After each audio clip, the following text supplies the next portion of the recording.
Señoras y señores, bienvenidos a C, Sociedad y Economía, este programa que busca ser un espacio de la información sobre la temática económica y social de nuestro país y el mundo en general. Mi nombre es Israel Urruñaga y estaré acompañándolos durante la próxima hora con informaciones de vital importancia para el entendimiento de nuestro planeta. Y el día de hoy vamos a estar analizando un poco los criterios relativos a la educación, sobre todo a la educación superior en nuestro país.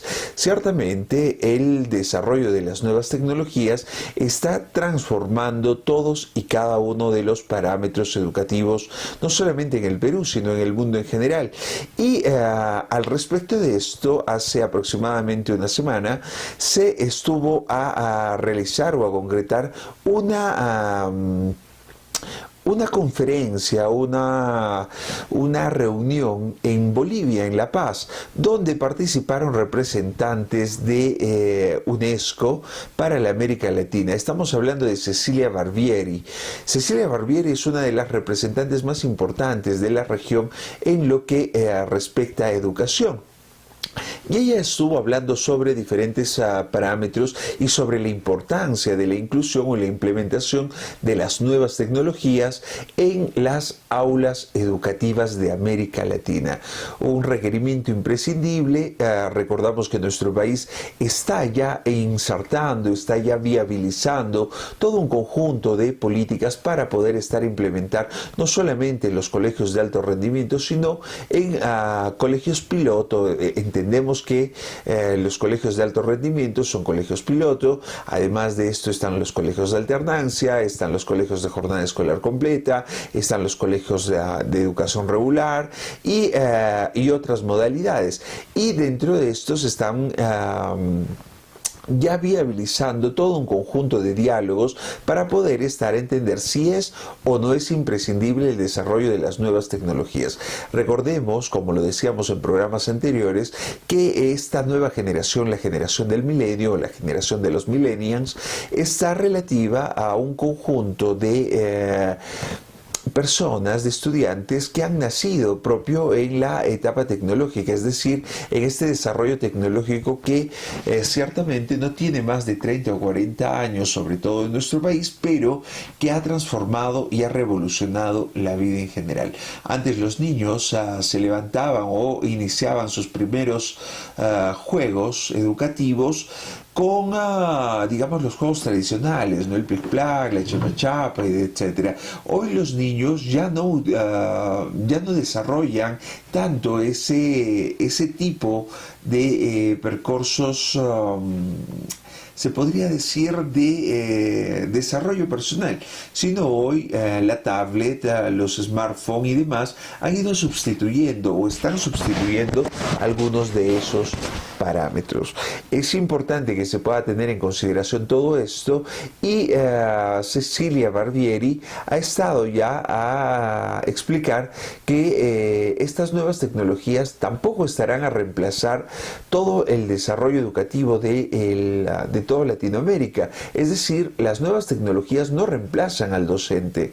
Por el contrario, requieren un docente que sea un facilitador para que puedan hacer útil estas nuevas tecnologías. El papel de los maestros es imprescindible, deben convertirse en guías para el uso de esta información generada por los nuevos recursos, es lo que decía Cecilia Barbieri, directora de la UNESCO para la América Latina. Ella textualmente decía que está cambiando el acceso a la información.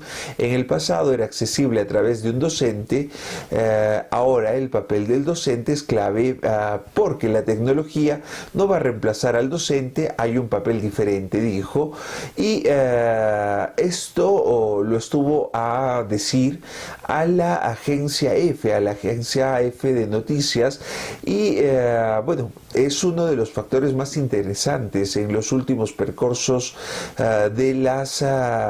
y cuando hablo de percursos me refiero a todas las actividades que vienen desarrollando entidades como la UNESCO. Ahora, Barbieri llegó desde Santiago de Chile a La Paz para participar en el 8º encuentro de la educación alternativa especial organizado por el Ministerio de Educación de Bolivia, que tuvo invitados como invitados a Brasil, Ecuador, México, Chile y Costa Rica. Barbieri sostuvo también que la región está pasando por un proceso importante donde el profesor se está volviendo en una guía, es decir, el profesor ya no es, o la educación ya no es esa educación transversal en la que el docente estaba adelante en la pizarra con el plumón o con la tiza escribiendo y diciendo a los estudiantes qué era lo que tenían que estar a aprender de manera repetitiva. Hoy la educación se está volviendo en una educación participativa, en una educación donde los recursos tecnológicos, las TIC, están cubriendo todos las carencias o están cubriendo todos los requerimientos y las necesidades de los estudiantes. Es decir, antes los estudiantes aprendían con el dibujito del profesor en la pizarra, hoy los estudiantes pueden estar a ver el video de cada una de las cosas que explica el docente. Llámese, si están haciendo biología y por ahí están viendo los moluscos, pueden ver moluscos reales, pueden ver el desarrollo de los mismos, pueden ver las partes y gracias a estas nuevas tecnologías, a estas aulas virtuales, gracias a los notebooks o a las tablets o a las mismas computadoras que están implementadas en clase, pueden estar a incrementar el bagaje académico y hacerlo más adecuado y desarrollado en este contexto. Ahora, Barbieri sostuvo que la región está pasando por un proceso importante donde el profesor, y volvemos a repetir esto, se vuelve un guía para el estudiante. Ya no es ese profesor que inserta información, sino es un profesor que guía, que complementa, que apoya, que ayuda y que direcciona todo el percurso académico. Ahora, un estudiante necesita ser guiado. No toda la información es segura en el Internet, no toda la información está pues adecuada, entonces se tiene que procesar esta información para controlar las fuentes. Según la directiva de UNESCO, la formación de los docentes para utilizar las nuevas tecnologías en las aulas es imprescindible y importante y debe ser desde el inicio de sus estudios en docencia. Es decir, ha sugerido que todos los futuros docentes tengan pues una capacitación en el manejo de las nuevas tecnologías de la información y de la comunicación. Y ya que estas nuevas tecnologías o estas nuevas generaciones utilizadas por estas que utilizan estas tecnologías manejan pues herramientas digitales que son muy importantes, pero que también necesitan pues el acompañamiento constante. Agregó que los docentes con estos conocimientos pueden crear contenidos digitales propios. No es solamente el hecho de coger el internet y sacar el video del molusco, como decíamos hace unos instantes, sino también es el aspecto en el cual los profesores puedan estar a crear sus propios contenidos, puedan estar a crear sus propias clases, puedan estar a crear sus propias metodologías, puedan estar a crear sus propias estrategias de educación, pero mediante el utilizo de las nuevas tecnologías de información y comunicación. Bueno, nuevas, no tan nuevas, pero que en nuestro país, por ejemplo, se están recién implementando en todo el percurso académico, ¿cierto? Hace algunos años se utilizaba el PowerPoint, hoy se habla de aulas virtuales, hoy se habla de interacción digital o interacción de información mediante esta red de comunicación. Ahora, también falta la creación de contenidos en la región y eso es algo que es lógico, eso es algo que es evidente y el hecho de adaptar el contenido podría ser un primer paso, pero se tiene que producir más contenido local, porque si tenemos que estar a adaptar, por ejemplo, lo que están a perfilar, por ejemplo, vayamos a hablar de las universidades. Si ponemos lo que está perfilado para el Instituto de Michigan, que es la primera universidad o la universidad más importante en el mundo, luego seguida de Stanford y Harvard, las realidades para las cuales están realizados estos contenidos son pues realidades no contextuales, no adecuadas a todos los percursos académicos, sino están hiper especializados en el sector para el cual fueron desarrollados. Es decir, es muy importante que se creen, no solamente que se adapten, porque está bien adaptar, es una primera etapa, pero se requiere que los contenidos sean creados pensando en la idiosincrasia del sector, pensando en los parámetros de desarrollo del sector y demás. Por ende, esto es muy importante e imprescindible para el desarrollo académico. Además, Barbieri destacó la importancia de la tecnología en la educación y si se usa con el objetivo específico y que su buena utilización puede ayudar a romper las brechas de desigualdad. El Internet ha roto totalmente todas esas brechas, ha hecho de que esas distancias enormes que existían en torno al acceso a la información, pues prácticamente se disminuyen de una manera exponencial muy importante. Por ende, el trabajo con la tecnología es potente porque seguramente puede romper esa brecha de desigualdad a través de la formación a distancia, a través de la conexión de acceso a la información, pero cuando entra al aula tiene que ser utilizada con el objetivo específico de enseñar, de aprender y de interactuar, aseveró la directora de Educación para la América Latina de la UNESCO.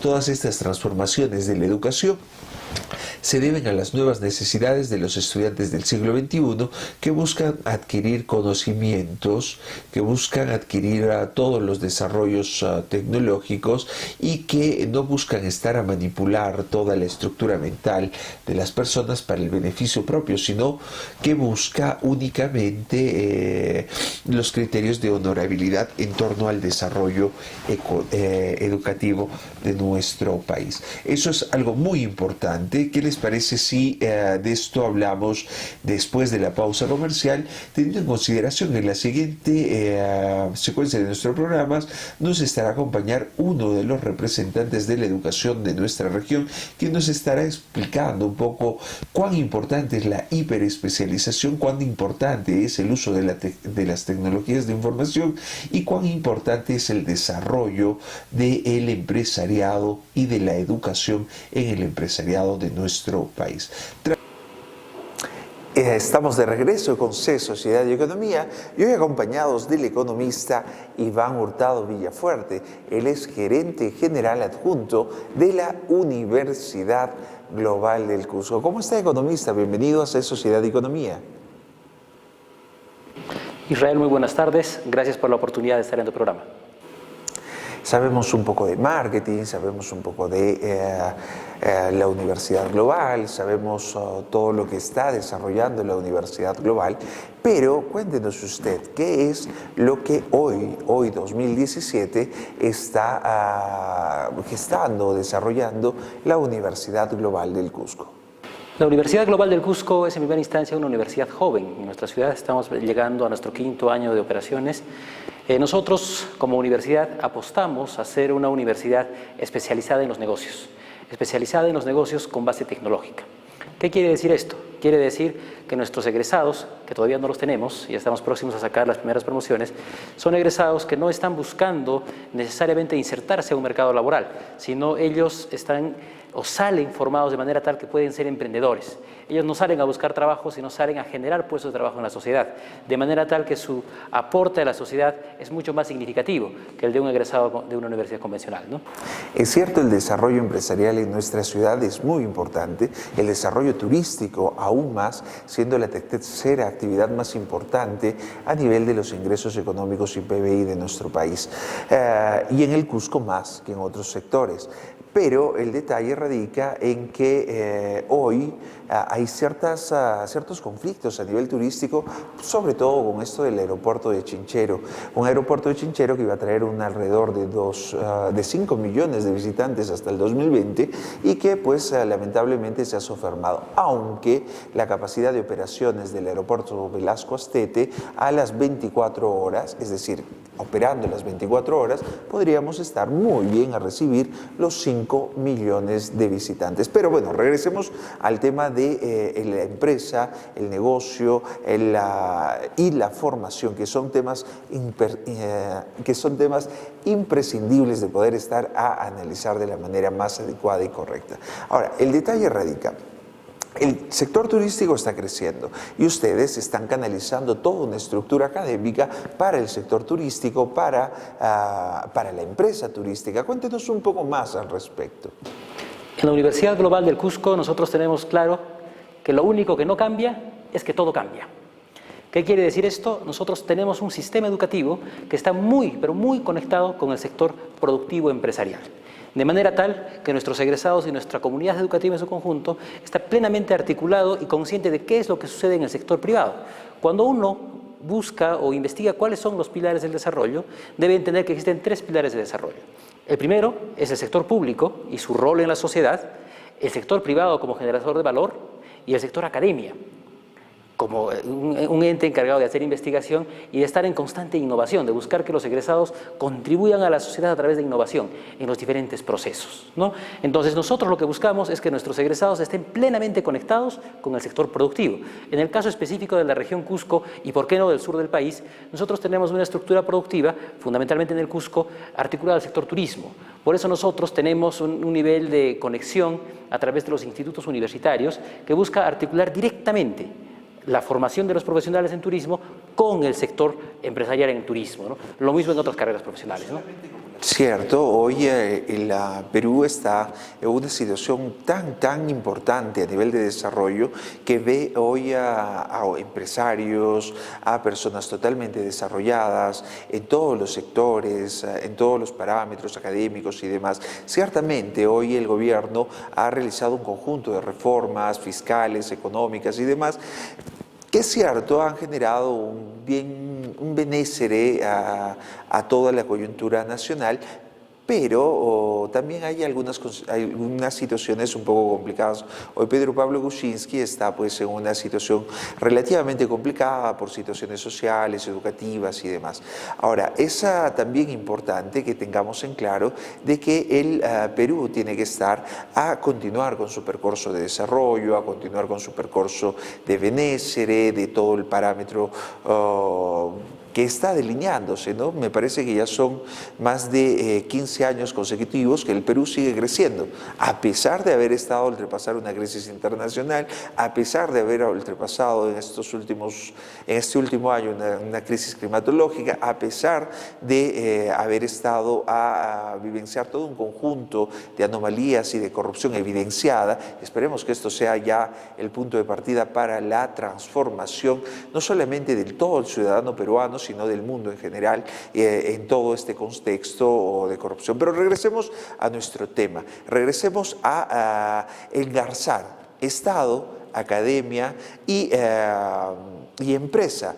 ¿Qué está haciendo la Universidad Global para poder engarzar esos 3 pilastres? Bueno, es un tema de roles, ¿no? Existen en economía diferentes conceptos, ¿no? A partir de los 90 se empieza a entrar un poco la escuela liberal en economía, en la implementación de políticas públicas en el Perú. A partir de ese momento el Estado deja de asumir un rol empresarial, ¿no? Si uno recuerda el periodo del quinquenio del primer gobierno aprista, la participación del Estado a través de empresas públicas era muy importante, pero muy importante, hecho que llevó a tener una cantidad desmesurada de empresas públicas en rojo. Entonces, a partir de la implementación de políticas públicas de corte, digamos, liberal en la década de los 90, se cambió un poco la visión del Estado, ¿no?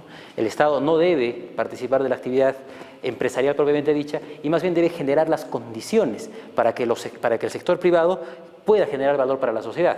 Es un poco cómo articula y cómo cada uno de los actores cumple su rol, ¿no?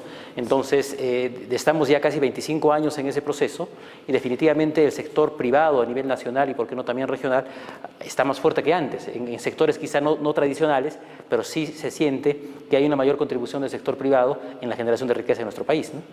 Bueno, la Universidad Global busca formar profesionales especializados en el sector privado. Cuando uno analiza la articulación de este triángulo que venimos hablando, ve que en la región Cusco una universidad muy fuerte es definitivamente la Universidad Nacional San Antonio, que tiene una formación no pensada en el sector privado. Cuando uno analiza dónde están laborando actualmente los egresados de la Universidad San Antonio, gran parte de esta masa de profesionales está en el sector público. En el sector público, los ingenieros civiles, economistas, tienen una formación pensada en el sector público, de manera tal que ellos contribuyen desde ese lado profesional, ¿no? Pero no tenemos una universidad especializada en el sector privado. Entonces, ni siquiera la Universidad Andina, ¿no? Porque la Universidad Andina tiene un posicionamiento medio difuso en ese sentido. Nosotros, como universidad joven y pequeña, tenemos la flexibilidad que nos da el poder apuntar a un nicho de mercado específico y para resolver una necesidad que tiene la sociedad y puntualmente el sector privado. Nosotros apostamos a formar profesionales especializados en el sector privado, es decir, gente que contribuya a la generación de valor de las empresas ya existentes en el sector privado y, ¿por qué no?, como hablábamos inicialmente, también a través del emprendimiento. Para eso nosotros, como comentábamos antes de esta entrevista, por ejemplo, tenemos instrumentos muy importantes. El día de hoy se ha desarrollado la Expoferia Global, donde los estudiantes pueden consolidar de manera concreta y tangible los conocimientos adquiridos durante todo el ciclo académico. ¿Qué quiere decir esto, Israel? Quiere decir que nuestro proceso formativo no está pensado solamente en que el estudiante tenga conocimientos teóricos y abstractos, sino que esos conocimientos teóricos y abstractos que son importantes se tangibilicen en algo concreto, de manera tal que cuando el estudiante ya egrese de nuestras aulas pueda ya tener una idea concreta de cómo aportar al sector privado o cómo iniciar un proyecto, ¿no? Y es muy importante lo que se viene realizando y hoy tiene que estar no solamente de la mano la tecnología, el emprendimiento, sino toda la tendencia de desarrollo en nuestro país.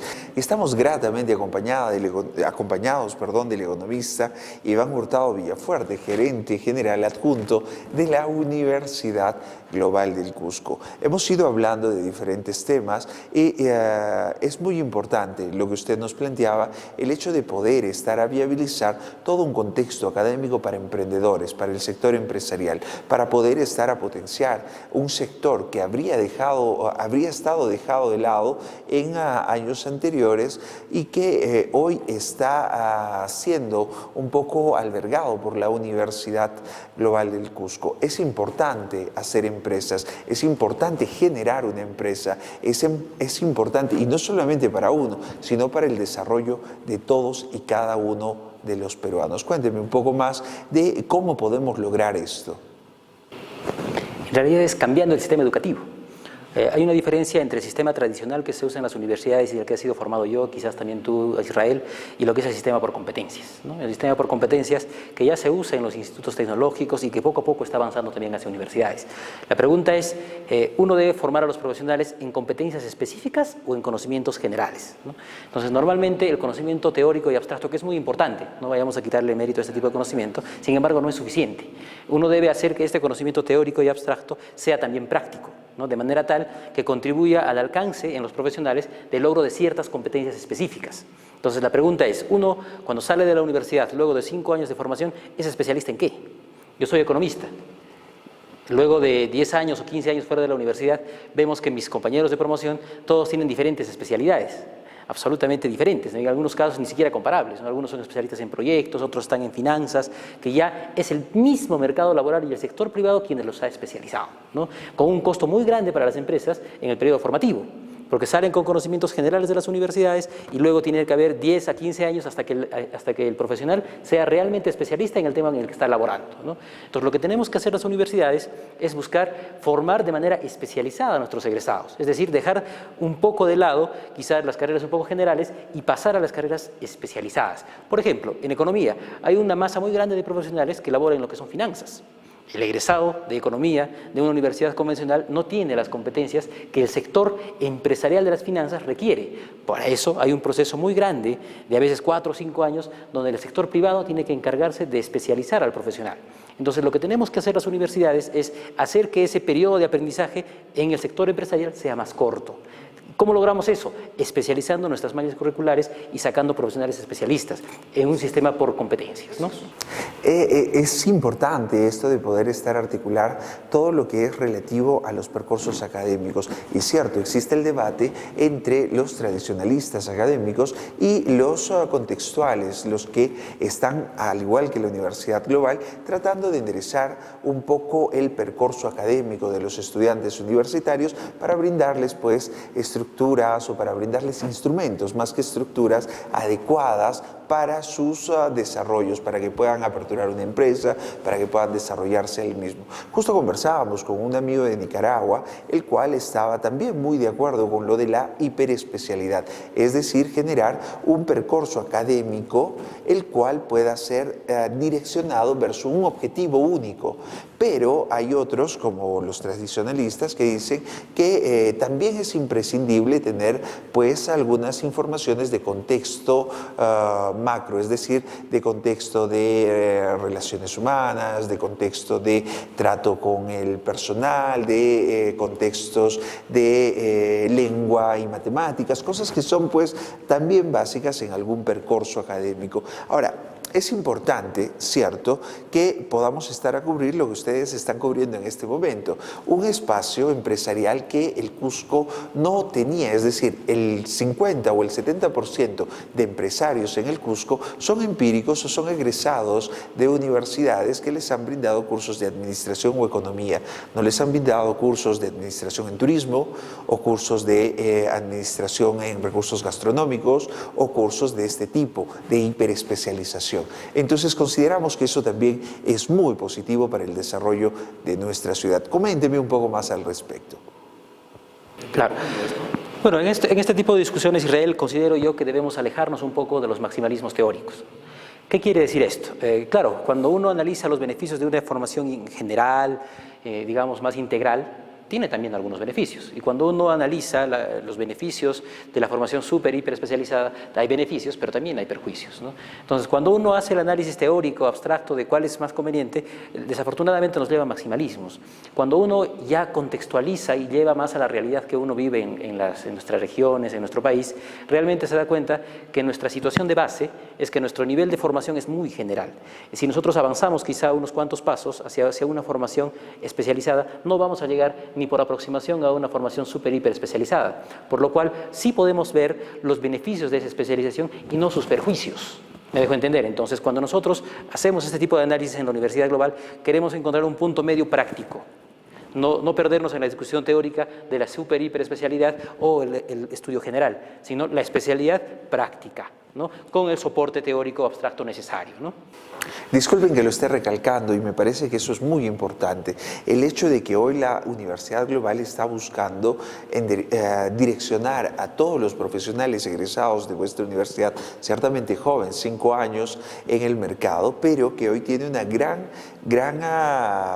no sé si responsabilidad, creo que no hablemos necesariamente en este momento de responsabilidad, tiene una gran cantidad de demanda, es decir, hay en el Cusco todo un grupo de personas que no ha tenido un lugar o un espacio académico donde poder direccionarse a nivel formativo y poder estar a viabilizar un percurso, por ejemplo, en negocios turísticos o en negocios gastronómicos o en los negocios que brinda toda la corporación. Y eso es muy importante. Cuénteme y cuéntele a la colectividad cusqueña, ¿qué oferta la Universidad Global? Bueno, la Universidad Global, como te indiqué hace unos instantes, es una universidad joven. En este momento nosotros tenemos 3 carreras profesionales, 2 ligadas al mundo de la administración de empresas, administración de negocios globales, para aprovechar este boom exportador que nuestro país está atravesando hace casi ya 20 años.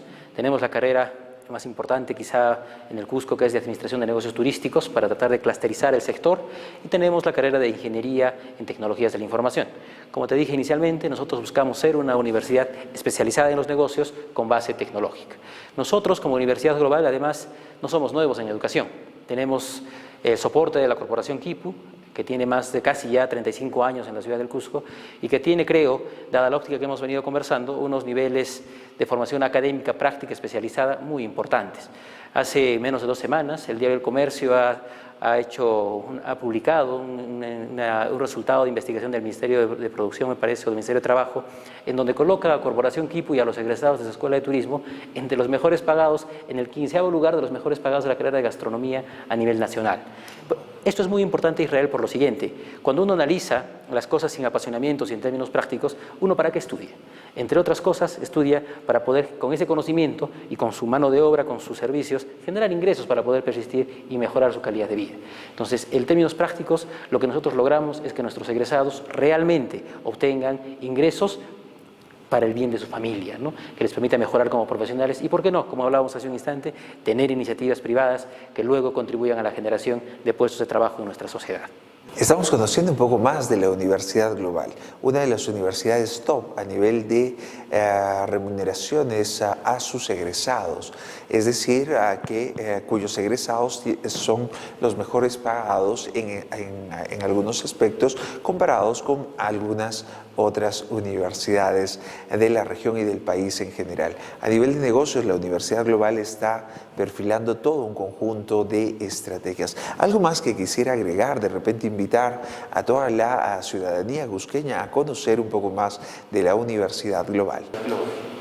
Bueno, invitar a los jóvenes y a la sociedad en su conjunto a visitar las instalaciones de la Universidad Global. Estamos en Avenida Manantiales, tenemos doble ingreso también por Avenida Camino Real, a conocer realmente la oferta educativa que estamos ofreciendo. Como indiqué, tenemos los beneficios de ser una universidad joven y completamente flexible, alejado un poco de los problemas que tiene la universidad tradicional. Pero no solo eso, también tenemos institutos universitarios, tenemos el Instituto Universitario de Calidad Educativa, que nos permite estar vigilantes sobre cuál es el nivel de educación que nosotros ofrecemos a nuestros alumnos, pero también está apuntando a contribuir a la sociedad, evaluando y poniendo ideas al sector público, a la escuela primaria, secundaria, para ver cómo puede mejorar. Tenemos el Instituto Universitario de Tecnologías de la Información, que está al tanto, con sus antenas ahí, siempre viendo cuáles son los cambios tecnológicos que nosotros podríamos aprovechar para el bien de la sociedad. Y finalmente, hacer reconocimiento de nuestra colectividad, que en el mes de agosto tenemos nuestro examen de admisión en la Universidad Global del Cusco, e invitarlos a ser parte de nuestras 3 carreras profesionales. Tenemos las carreras de Administración de Negocios Globales, Administración de Negocios Turísticos y finalmente la carrera de Ingeniería en Tecnologías de la Información. No se van a arrepentir de la decisión de apostar por la Universidad Global del Cusco. Señores y señores, esto es Sociedad y Economía. Vámonos a una pausa comercial. Señoras y señores, estamos de regreso con C Sociedad y Economía después de haber conversado con el economista o gerente general adjunto de la Universidad Global, quien ha estado a dilucidar o explicar algunos de los factores más importantes con respecto a la educación. El hecho de poder estar a generar hiperespecialización, sobre todo una hiperespecialización que genere todo un mecanismo constante de desarrollo, es decir, que desde las aulas puedan ya iniciar sus percursos laborales, puedan estar a iniciar ya todos los percursos para el futuro, es decir, viabilizar todo un criterio empresarial en los estudiantes, brindándoles los instrumentos y haciendo que esos instrumentos desde su formación puedan estar a generar todo el desarrollo que estos requieren y merecen. Ahora, es muy importante el entender de que los criterios desde la primera infancia, la manipulación de la cual se hablaba en algunos momentos sobre niños que eran pues direccionados, instrumentalizados o que les hacían creer pues que el percurso educativo era único y que tendría que ser transversal y de esta forma es algo erróneo, es algo equívoco, es algo inadecuado y sobre todo cuando se quiere hacer creer a los niños que las falencias de todas estas generaciones anteriores es de ellos, cuando no es así, cuando son situaciones generadas por otros relativos. Ahora, es importante entender de que no con esto está muriendo una u otra persona, no con esto se están generando parámetros inadecuados, sino que los docentes análisis estarán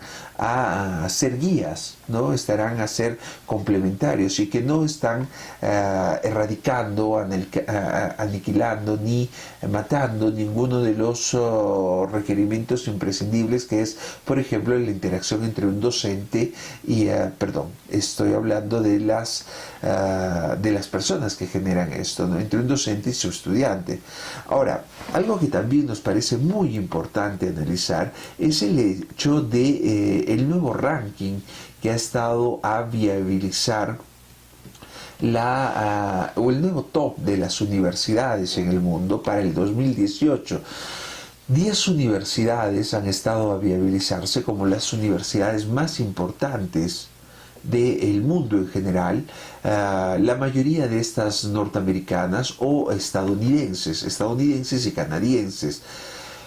Es importante analizar esto y es importante analizar por qué estos países tienen a las mejores universidades, por qué estos países invierten tanto en educación, por qué estos países están logrando tener el mejor desarrollo académico y económico y social del mundo en general. El Perú, recordemos que invierte un 2.1% y eso de su presupuesto en educación, un presupuesto que es ínfimo, inadecuado, es un presupuesto que no cubre las expectativas necesarias, es un presupuesto que está relativo también al análisis de todo el contexto, ¿no? Está relativo a las propias responsabilidades, no cargando las situaciones de otras estructuras. Estamos hablando de que se debe estar a generar mejores percursos, mejores presupuestos más que percursos, ¿no? Los percursos de análisis del Ministerio de Educación deberían estar enfatizados en el desarrollo a futuro, en el presente y a futuro del país. Ahora, si esas situaciones son equívocas, inadecuadas, si esas situaciones son no permitidas porque no son positivas ni buenas, entonces, ¿por qué están presentes en nuestro país? O en nuestro sector? Ya deberían estar a retirarse las autoridades que no han tenido, autoridades entre comillas, que no tuvieron las capacidades al respecto y que tengan que estar a ser pues los honorables, correctos, adecuados y los realmente los realmente comprometidos, se podría decir, con la educación, y no aquellos que están tendiendo a aparentar echar responsabilidades en otros para ocultar o eximirse de sus responsabilidades. Y hablamos de personas específicas, no hablamos con nombres y apellidos, pues lamentablemente los criterios están de esa forma. Ahora, vamos a dar los nombres de las principales universidades del mundo para ver si esto puede estar a delinear un poco el percurso formativo de nuestros hijos a futuro. Ahora, Massachusetts Institute of Technology, es decir, la Universidad de Massachusetts, el Instituto Tecnológico de Massachusetts, sigue ocupando el primer lugar entre las universidades en el mundo por tercer año consecutivo, seguida de Stanford, la Universidad de Stanford, en segundo lugar, y en tercer lugar Harvard. Después está el Instituto Tecnológico de California. Estas son las cuatro anteriormente mencionadas. Anteriormente me parece que es algo empeñativo, ¿no? Han estado en los Estados Unidos o están en los Estados Unidos. La quinta universidad es la Universidad de Cambridge, una universidad británica, una universidad de Reino Unido, que es pues la quinta. Después está la Universidad de Oxford, el colegio o la Universidad Colegio de Londres, en el puesto 5, 6, 7, y el Colegio Imperial de Londres, que está en el puesto 8. Esas son las cuatro siguientes universidades: Estados Unidos, Gran Bretaña o Reino Unido, y en el puesto número 9 volvemos a Estados Unidos, la Universidad de Chicago. En el puesto 10 está la Federal o el Instituto Federal Tecnológico de Suiza. En el puesto 11 está la Universidad de Singapur, en el puesto 12 el Politécnico Federal de Lausanne, de también Suiza, y luego regresamos a universidades de Estados Unidos. En el puesto 20 está la Universidad Nacional de Australia, que es una de las mejores universidades del mundo. Esas son las principales universidades en el mundo. Latinoamérica lamentablemente no está ubicada entre las mejores universidades. Me parece que la mejor ubicada es la Universidad de Buenos Aires, la UBA de Buenos Aires, que es la mejor ubicada del continente y está en el puesto 75 en el ranking de las universidades. Le sigue la Universidad de Sao Paulo, me refiero del continente, que se ubica en el puesto 121 de las universidades del mundo. Luego está la Universidad de la Católica de Chile en el puesto 137, la Universidad Estatal de las Campiñas de Brasil en el 182 y el Instituto Tecnológico de Monterrey en el puesto 199. Esas son las principales universidades latinoamericanas. Ahora, de las universidades peruanas, o las que figuran en el ranking, porque no todas figuran en el ranking internacional de las universidades, está en primer lugar la Universidad Católica, que se ubica en el puesto 431 de las universidades del mundo y en el puesto 21 del ranking latinoamericano. Y el puesto 21 es un puesto relativamente honorífico, honorable, ¿no? Pero esperamos que la educación en nuestro país mejore. Recordemos que la Universidad Católica del Perú, la ESAN, y la Universidad del Pacífico son las principales universidades de desarrollo empresarial, académico en nuestro país. Y la única que figura en el ranking es la Universidad Católica.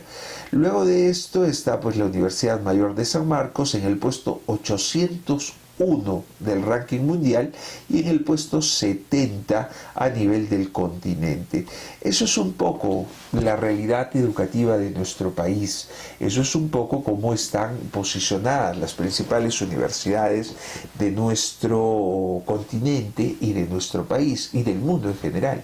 Esperemos que las autoridades puedan estar allá que se tienen las informaciones completas, se tienen las informaciones completas y se tienen las informaciones para que puedan generar los percursos de honorabilidad adecuados. Entonces, esto es muy, muy, muy importante. Tenemos que dejar a los niños en un contexto de desarrollo y de libertad y de benécere para los mismos, ¿no? Ahora, los niños son libres de toda coyuntura, de toda anomalía social que se está presentando en nuestra sociedad. ¿Me entienden? Y por ende a ellos debemos viabilizarles las seguridades necesarias, los percursos educativos necesarios y todos los desarrollos de benécere. Ahora, no podemos a utilizar otros y no podemos a cambiar las realidades de un niño a otro. Cierto, hay percursos que tienen que ser analizados y eso es algo imprescindible. Ahora, la ministra de Educación está ultrapasando un percurso muy complicado. Esperemos que tengan la capacidad, y cuando hablo de capacidad me refiero a tomar una decisión de venir a conversar con el SUTE Cusco o con el SUTE Piura o con el SUTE Tacna antes de que se generen las situaciones que se han generado las semanas pasadas, ¿no? Si ya hay situaciones de incertidumbre, de situaciones de no governance, la ministra lo primero que debió haber hecho es venir a conversar con ellos de manera inmediata, sin incluso quería negociar, quería decir, ya, yo voy a conversar, pero ustedes tienen que sofernir su medida de fuerza. No, ella tiene que venir, conversar con ellos y luego de la reunión la medida de fuerza tendría, gracias a su adecuada o ilustre negociación, pueda estar a solucionarlo. Es decir, puede estar no sé, suspender la medida de lucha. Ahora, no sé si el sueldo de 2.000 soles para los maestros es suficiente, ¿cierto? Lo estaba a decir Pedro Pablo Kuczynski, pero es algo que ya se sabía. Es algo que ya estaba publicado en los medios de comunicación a inicios del año, en marzo creo que lo han publicado. Han dicho que el primer incremento iba a ser para el 34% de los profesores, ojo, nombrados. No hemos hablado todavía de los profesores de CAS, ¿no? De los profesores itinerantes, de los profesores que se van hasta 4.000, 5.000, hasta 4.000, 4.500 metros de altura para buscar a los estudiantes, para ir yendo casa por casa. No hemos hablado todavía de ellos, que vienen ganando alrededor de 1.200 soles, incluso algunos menos. Estamos esperando que la Ministeria de Educación pueda estar a realizar todos los parámetros necesarios para que podamos estar a generar las salvaguardas en torno a las personas. Y no engañemos a los niños. Y no les digamos que ellos tienen la responsabilidad de las cosas. Ellos lo único que tienen que estar a hacer es tener una vida feliz, adecuada, una vida de benécere, que debemos estar a procurarles nosotros, las generaciones anteriores y sobre todo quienes están a la gestión de gobierno. Eso es lo más importante. Señores, esto es Sociedad y Economía. Nos vemos el día de mañana. Los invitamos a continuar con la programación de RTV El Diario. Síganos por nuestro canal de YouTube y nuestras redes sociales. Hasta mañana.